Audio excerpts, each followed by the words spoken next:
그 다음에는 방향족 화합물의 구조와 성질, 요걸 한번 볼게요. 방향족 화합물이라고 하면은 냄새가 이제 향기가 나는 화합물이란 뜻이에요. 대표적으로 뭐 생각하면 되냐면 벤젠 생각하면 됩니다. 이 벤젠. 근데 벤젠은 그림을 이렇게 그리기도 하고, 그 다음에 뭐 이렇게 거꾸로 이렇게 그리기도 해요. 근데 두 개 다 맞아. 그래서 얘네들은 무슨 구조라고 하냐면 공명 구조라고 해요. 벤젠에 대해서 우리가 기억해야 할 거는 굉장한 안정적인 물질이다. 안정성에 대해서 우리가 좀 생각을 해봐야 되는데, 우리가 아까 어디에서 그 얘기를 했었냐면 여기에서 전자 얘기를 했었어요. 비편재화되어 있다. 전자가 비편재화되어 있다. 그러니까 지금 전하가 분리가 되어 있으면 반응이 일어난다고 했었잖아요. 근데 요거 자체는 지금 벤젠을 잘 모르는 친구가 보면은 벤젠은 이중결합과 단일결합이 반복이 되고 있네, 이렇게 해석을 할 텐데, 사실은 벤젠에는 이중결합도 없고 단일결합도 없어요.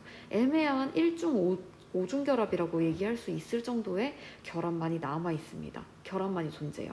그래서 요거는 이중결합, 단일결합을 얘기를 해주면 안 되고, 그런 의미에서 여기가 지금 단일결합이지만 이 오른쪽 거에서는 이중결합이죠. 여기 이중결합인데 여기 단일결합이잖아. 다 그런 식으로 그림이 그려져요. 그래서 이런 거를 아까 적었던 공명구조라고 해요. 전자가 어느 한쪽에 치우쳐져 있지 않고 계속 돌고 있다는 거야. 그러니까 지금 요거를 다시 한번 공명구조의 형태를 그려보면은 여기가 전자가 두 개가 있는 거죠. 그렇죠? 결합선 하나는 전자가 두 개가 있는 거고, 여기도 두 개가 있어요. 일단 여기에는 전자가 여기 결합을 끊어내고 이렇게 결합을 하는 건 거야. 그럼 여기 새로운 결합이 생겼으니까 원래 기존의 결합은 끊어져야 되겠죠. 그 다음에 여기서 결합을 하고 끊어지고 이렇게 결합을 하는 건 거야. 그래서 새로 만들어진 결합이 이거인 건 거죠. 근데 이 과정이 계속 반복되는 건 거야. 그러니까 전자가 이중결합과 단일결합, 이중결합과 단일결합, 이거랑 이제 요렇게 한 자리에 머물러 있는 결합이 아니라는 건 거죠. 계속 뱅글뱅글 돌고 있습니다. 그래서 요거는 전자가 비편재화 되어 있기 때문에 얘는 굉장히 안정해요. 그래서 반응이 잘 일어나지 않는다라고 합니다. 안정한데 뭔 반응을 해? 그쵸? 그래서 반응이 잘 일어나지 않는다라는 특징이 있어요. 그치만 반응이 아예 안 일어나는 건 아닙니다. 한번 책 한번 볼게요. 여기에 특유한 향기 성분 뭐 이런 얘기 나와 있죠. 방향족이란 용어는 특유한 향기를 내는 물질을 나타내기 위하여 사용하였으나, 오늘날은 벤젠고리를 포함하고 있는 화합물은 물론 벤젠을 포함하지 않고 있더라도 벤젠 요도체와 비슷한 화학적 성질과 반응을 나타내는 고리 모양의 불포화 탄화수라면은 다 방향족 화합물이라고 얘기를 합니다. 방향족 화합물은 매우 안정하다. 아까 얘기한 것처럼 전자가 비편재화가 되어 있고 공명구조가 많이 존재하기 때문에 안정하게 됩니다. 그래서 화학적 성질과 반응성이 매우 다르다고 하죠. 자, 방향족 화합물의 구조 한번 볼게요. 벤젠은 6개 탄소가 이런 식으로 생겨 있습니다. 그래서 탄소 하나당 수소 하나가 결합을 해 있고, 얘가 육각형이라고 생각하면 돼요. 그래서 모든 결합각이 120도예요. 그리고 벤젠에 있는 탄소는 얘가 sp2 혼성을 하고 있어요. sp2 혼성을 하고 있는 애들이 어떻게 하고 있냐, 결합을 여기에서 다 시그마 결합을 하고 있어요. 근데 sp2 혼성이니까 혼성에 참여하지 않은 p오비타 하나가 남아있겠죠. 그게 6개의 탄소에 각각 남아있는 거예요. 이렇게. 그리고 전자도 다 하나씩 남아있습니다. 그래서 이 전자들이 계속 이제 결합했다가 옆에 거랑 결합했다가 또 결합했다가 이게 계속 반복이 되는 건 거야. 지금 공명구조 얘기가 나오죠. 요거예요. 2개 이렇게 있고, 여기에서는 이렇게 반복이 된다는 거. 얘가 계속 돌아가요. 요것도 계속 돌아가. 그래서 이런 거를 우리가 뭐라고 얘기를 하냐면 이중결합과 단일결합이 교대로 나타나는 컨주게이션이 되어 있다. 공명구조가 컨주게이션이 되어 있다라고 얘기를 해줍니다. 그래서 아까 얘기한 것처럼 이게 안정성을 가진다라는 거. 전자의 비편재화. 근데 이거 자체를 뭐로 설명할 수 있냐면 컨주게이션이라는 용어로 설명을 합니다. 이거는 뭐 몰라도 돼요. 나중에 대학교 가면 알게 될 거야. 그리고 벤젠에 있는 6개 탄소와 6개의 p 오비탈은 모두 동등하기 때문에 얘네가 특정한 p 오비탈이 이웃한 p 오비탈 1개와 겹쳐서 전체로 3개가 편제된 파이 결합을 하는 거는 불가능해요. 왜냐하면 누군가가 이제 에너지적으로 좀 더 뭐 유리하거나 아무튼 뭔가 특정한 애가 있어야 되는데 이 6개가 다 똑같단 말이죠. 그래서 누군가가 편제된 파이 결합을 할 수가 없다는 거예요. 그래서 뭘 한다? 공명을 한다. 인 거죠. 그래서 벤젠의 실제 구조는 정육각형 시그마 결합 평면에 수직으로 p 오비탈이 이렇게 파이 결합을 하고 있다. 그래서 비편제화 되어 있다 라고 합니다. 그래서 얘가 이렇게 하나의 구조로 그려지는 건 아니고 2개의 공명 구조로 그려지는 거죠. 그래서 여기에서 수소 대신에 여기 있는 수소 대신에 다른 치환기가 붙으면 하이드록시기, 뭐 포밀기, 카복실기 뭐 이런 페놀, 벤즈알데하이드, 살리실산 이런 애들로 이름이 명명이 될 수 있는 겁니다. 그러면서 지금 얘가 벤젠이 무극성 분자예요. 왜냐하면 어딜 봐도 다 대칭이야.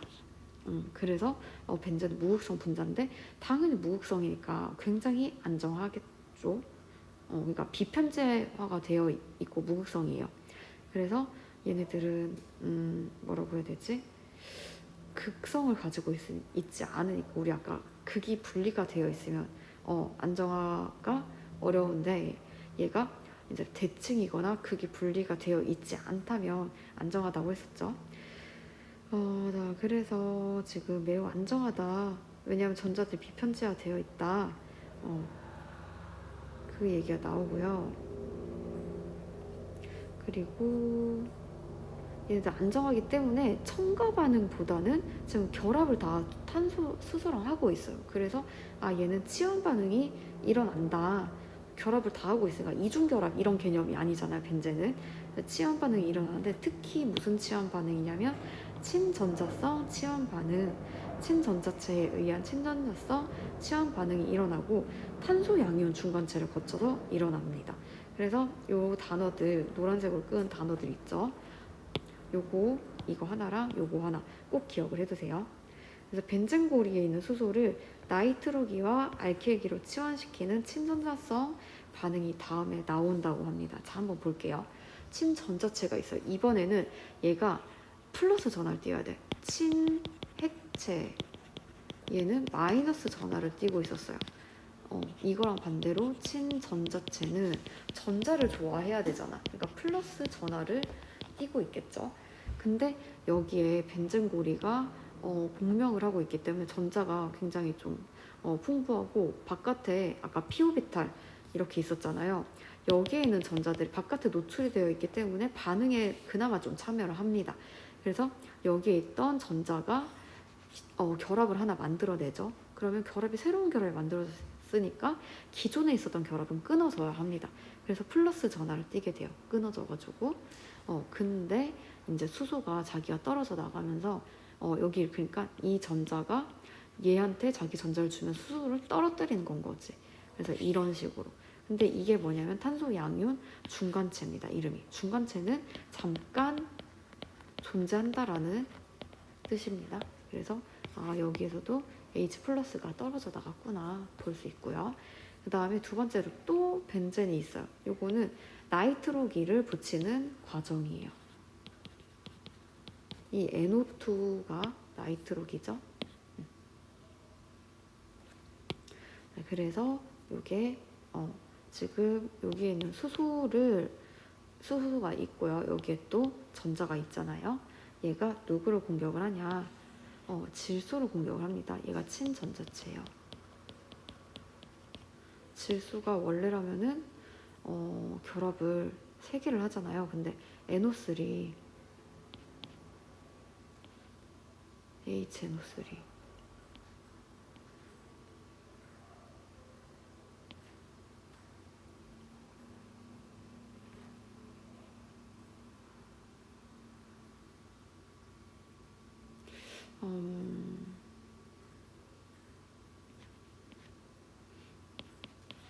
아마 일으킬 거야.